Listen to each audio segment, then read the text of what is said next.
Hello. Hello. Testing audio. Testing, testing. Testing, testing. Testing, test. Can you hear me? Okay. I think you can hear me. All right, beautiful people. I am testing this method in attempts to get content out quicker. I am attempting to go live from my phone. I usually go live from my desk with my computer. So we're going to try this and see how it works and see if I'll do more of these. I wanted to talk today about being a late bloomer into your womanhood and femininity.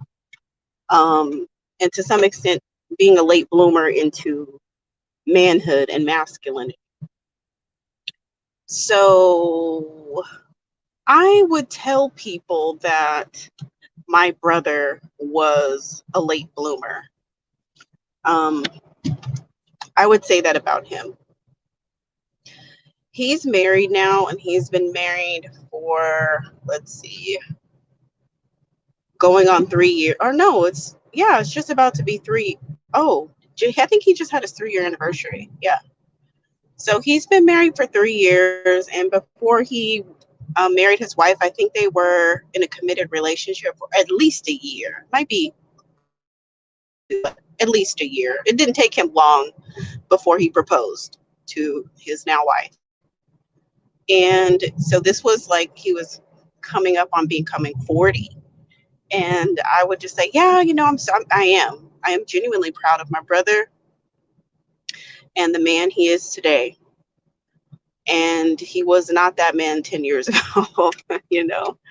He was, still playing around, past the time where I thought he should have stopped playing around. And um, he had children, earlier, and he was kind of around, for them, but he wasn't super, super, super involved with their school stuff and getting them involved in extracurricular activities and things like that. He was kind of, you know, just physically there. I mean, he's I'm not gonna say he hasn't been a good dad per se, but he just wasn't very hands-on, fully into his fatherhood the way he is now.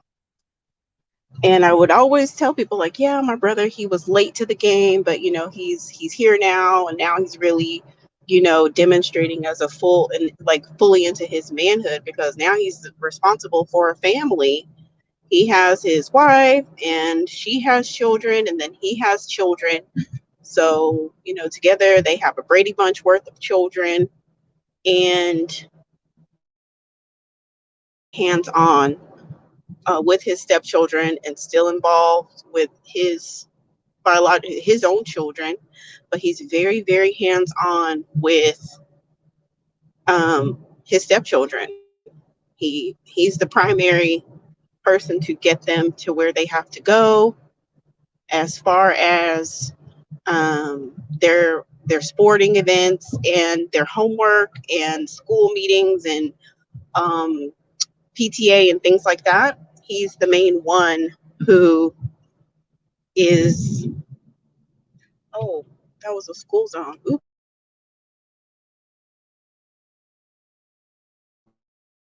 School zone, and I thought that the light was showing me the beginning of the school zone, but I was already in the school zone. Okay, so yeah, that was sort of my spiel, because before that, like I said, he wasn't really serious about anybody that he was in a relationship with. He was just kind of, running in and running out of different relationships, and he had one introduced to our family, and they just seemed to be very on again, off again, a lot of little drama and petty stuff. And he kind of liked her, but, you know, he really didn't like her. It was a lot. It was a lot. Um, so he had an accident years ago, even before he met his current wife, he had a near death accident. She put him in the hospital for a really long time, and after he got out of the hospital and really started to go through physical therapy and start to get better, that's when he really turned a corner. That's when he really, really got serious about a lot of things in his life. As far as his relationship with his children, he started to become more involved with them. As far as his spirituality and him choosing to become more involved with church, rededicate himself to his religious practices, and be more involved with family, carry himself with more maturity, with more leadership, with more gratitude, with more being in service to the women around him, including me, his sister, um, our mother, our aunts, our grandparents. He just really like made a complete 180 after um, this surgery, and I'm really grateful for this. I'm not grateful for the accident, but I'm grateful for his response to it, because this accident, I don't want to get into the details, but it was very devastating. He could have died. And if he wanted to go down a path of self destruction, he would have reason to. You know what I mean? Like he would, when you watch Intervention, and they're basically talking about like why they're on drugs, and why they're homeless, or why they're on the streets, or why they're living the way they live. Um, and they start explaining different traumatic things that have happened to them in their life. I'm just saying that if he were on one of those episodes and he's explaining all of his trauma, and including this last traumatic event, which almost took his life, he would be right. Whoa, that was a big old pothole. My goodness. He would be right in alignment with people who abuse drugs and self-destruct, is what I'm saying. But instead of him choosing to go down a path of self-destruction, he chose to go down a path of mass elevation. He chose to go down a path of improving himself and really, really taking his manhood to the next level. And that's when I was like, oh, he's a late bloomer. Now he's got it. Now he's getting it. Now he's demonstrating as a father. He's demonstrating as everything. He's always been there for me to a certain extent. But I can say that after like his journey after the accident, it's been night and day. Like he's really there for me. And he's definitely more emotionally available. He's more in tune with his emotions. He used to just kind of get mad and kind of shut people out and shut down, and just kind of like the only emotion that he was capable of was anger and rage. But now he has access to other emotions, and he's comfortable in his manhood to express a variety of emotions and connect with people. Like when you have access to your emotions, you're able to have more meaningful relationships. And so it's just been an honor to watch this unfold. And then pandemic, everything's just kind of blurred together.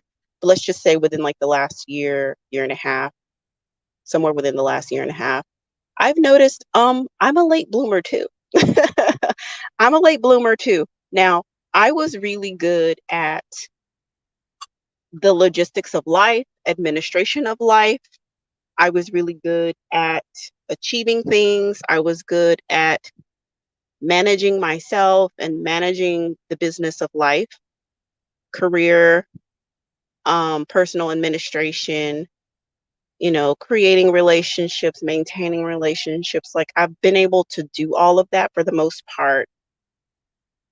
But my understanding of womanhood and femininity wasn't quite clicking all the way. So some of the things I had, like, maintaining a household and maintaining yourself and self-care. Like, okay, yeah, I had a cursory understanding and application of those concepts.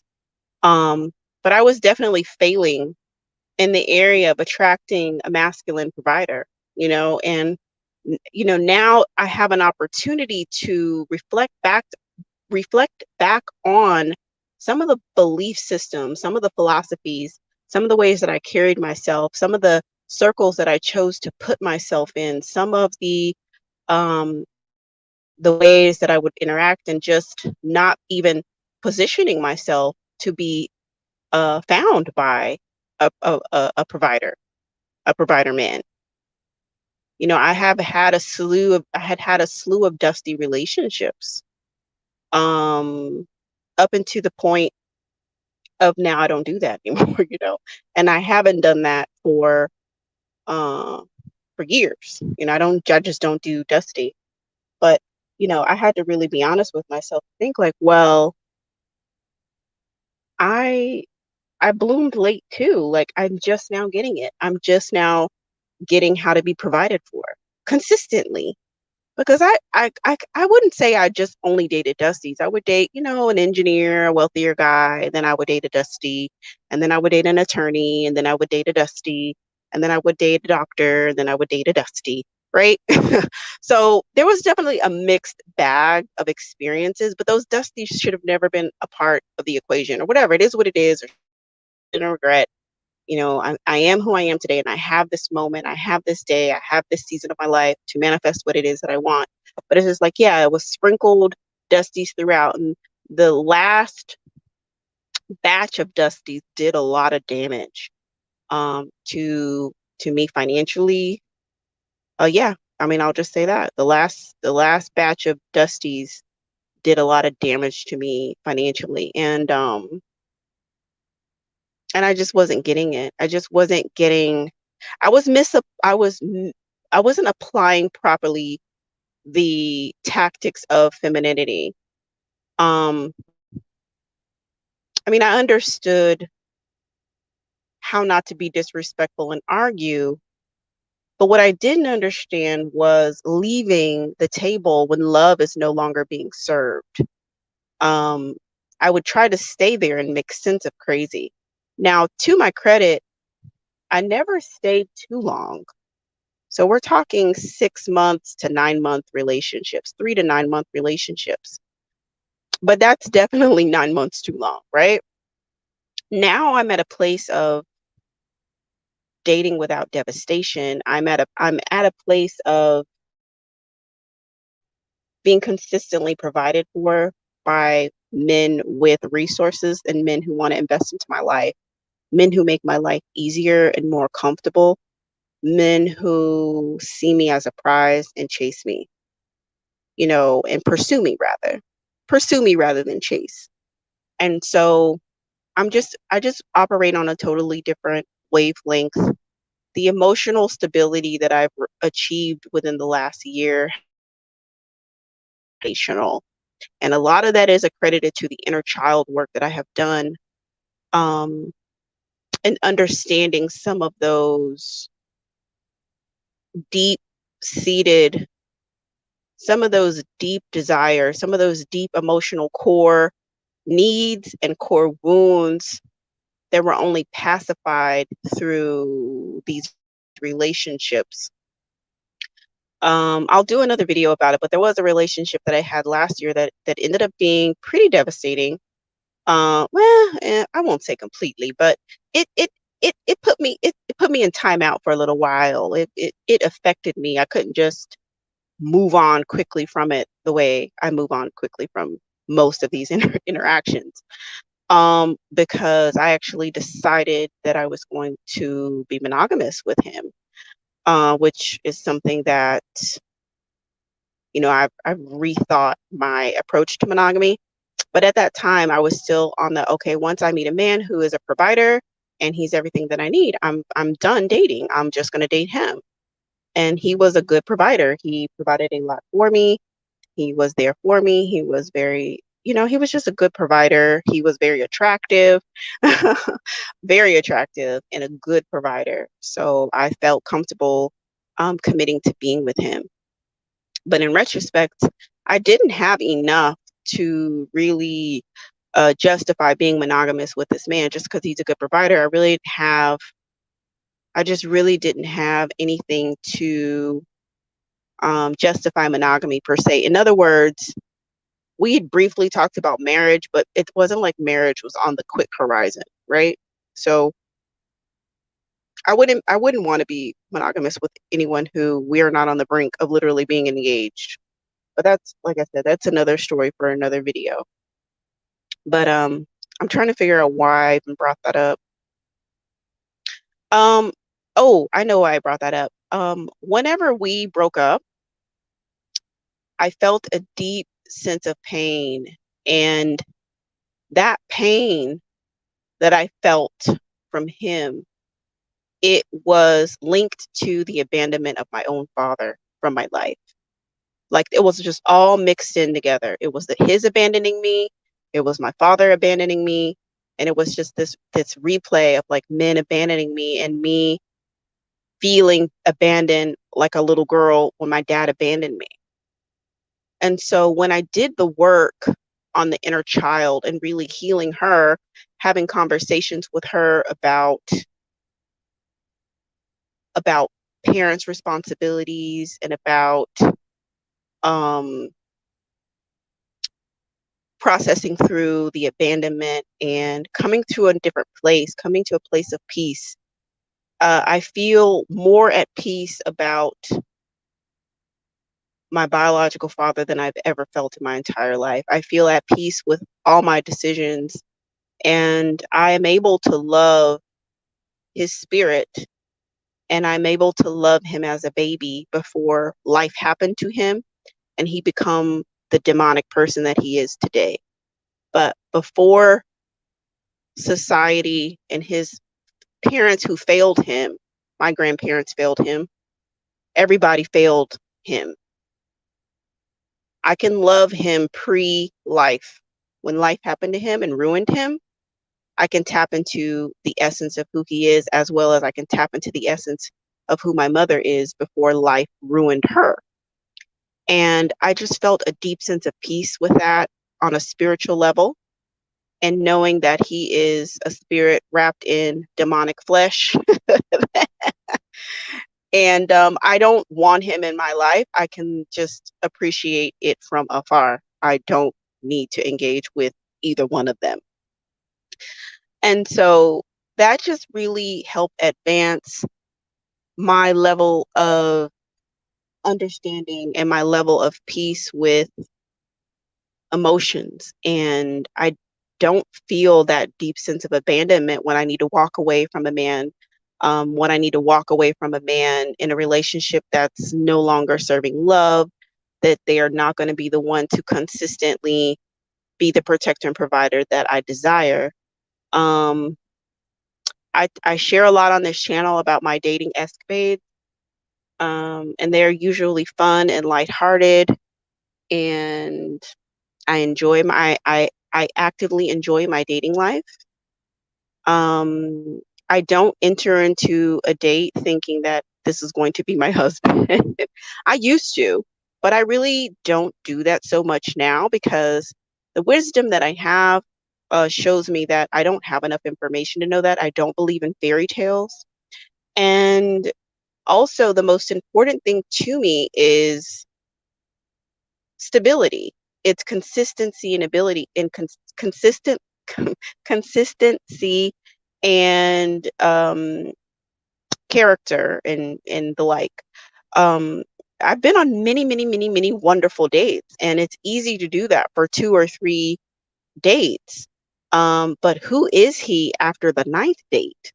Who is he after 6 months? Who is he after 3 months? Is he able to consistently protect and provide for you? And so that's kind of where I'm at now. It's the consistency to me that really matters, because anybody can be a perfect gentleman for 2 or 3 dates, like I said, or for the first date. Oh, I went to a nice steakhouse. Oh, I had a great time and he was a gentleman. Usually by that third date, the representative starts to fall back and then who he is starts to step forward. So anywho, um, that discernment, that feminine discernment, and that feminine care that I take now with even my appearance and up leveling everything. Have officially bloomed late into my womanhood and femininity. And even my godmother used to tell me all kinds of different tips and things, and I just always struggled to implement things in a cohesive manner, to implement um various feminine tactics and various feminine attributes in a cohesive manner. Because if you're doing the femininity the right way, you shouldn't be depleted. Okay. If you're doing femininity the right way, if you're stepping in your womanhood the right way, your boundaries are honored. If you're doing femininity in a healthy way, you're in reciprocal relationships. You're not it. Feminine women don't enter into relationships that are not reciprocal. You know what I mean? And I think it's that reciprocity. And then another thing is just the wisdom that I have in terms of understanding men, and wow, they are so much different than us. How you handle them and how you talk with them and what they have to offer. You cannot enter into a relationship with a man and just, small talk and jib jab or whatever the case may be, as though you're talking to your girlfriend. It's just not the same, right? And I used to just bare my soul, and oh my gosh, I'll do another video about that, because I had started recording a video on being mysterious, and I got sidetracked. I was driving around and I ended up having to do something else.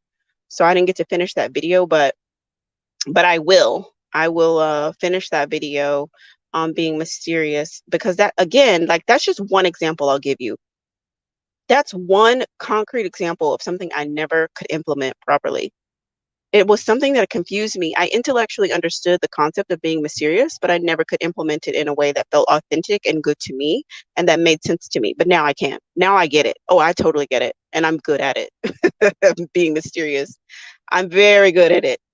So yeah, it's just, the beautiful thing about having great advice to give people is that I love taking my own advice, and I love the lessons that people teach me through their existence, and observing them and being able to look in the mirror and seeing, how does this resonate with me, and where do I fit into this, and is this a gem that I can scoop up for myself? So in my noticing my brother's late blooming, and I'd been saying that for like years, like since he got married years ago, and I wasn't really developed at that time. I was out of a dusty relationship with my child's father. I was a wreck, honestly.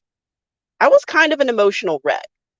And I wasn't in any relationships. I was really just to myself, because I needed to get my entire life together before I decided to enter back into dating. I did not enter into dating until I had the majority of all of that mess cleaned up. So at the time that my brother got married, I was just really depressed, and having nothing to do with him, with just my fairy tale was over. My fairy tale wasn't going to work out. I was a single mother, and I had, really loathed that. And I just needed to just come to grips with, where am I today? Where am I going? Who am I? What are my priorities? How am I going to do this? How is it going to be dating with a child? I've never done this before. Just a lot of questions and a lot of other things going on. Hormones going out of control, breastfeeding, just a lot. You know what I mean? So I gave myself the gift of years to heal and to balance myself before I went back into the dating realm. But like I said, I just remember seeing my brother, his progression after the accident, seeing him step more and more and more into his manhood. And in this year, actually, my brother just called me today and told me he opened up a new business. My brother has two businesses, another side thing, and then he just opened up a new business today. And he was so excited to tell me the information. And I was like, bro, I'm so excited for you. Like, my brother is inspired by his wife to provide a more luxurious lifestyle for her. He is inspired by his stepchildren. I'm sorry, I'm getting a little emotional. I'm getting a little emotional. He's inspired by his children to provide a better life for them. He has stepped up for my child because her father is AWOL. My brother has done so much for me and my daughter, and I'm so grateful to him. Um, and so when he called me today and told me about, excuse me, his new business, I'm so proud of him. I am so proud of him. And to see him now stepping up further into his manhood. His wife has a little job, but it's not a serious job. She doesn't, he is the breadwinner of that house, and the buck stops with him, and he perfectly comfortable with that role in in his family. And the respect that the children and his wife have for him is respect that has been earned. And so seeing that transformation in him, and then I've been internally having a transformation of my own to where I have stepped into my femininity and my womanhood in a way that I never had done before in the past. And it has allowed me to attract into my life. And I'm so grateful that I got it now because I'm able to pass it on to my child and other children and other people that I have a sphere of influence. And I'm able to share my stories here on this channel and in this platform. And it is my desire that any aspect of something that I share would be a benefit to your life. And with that said, I want to thank you for tuning in, and I would like to thank you for supporting this channel. Have a great day.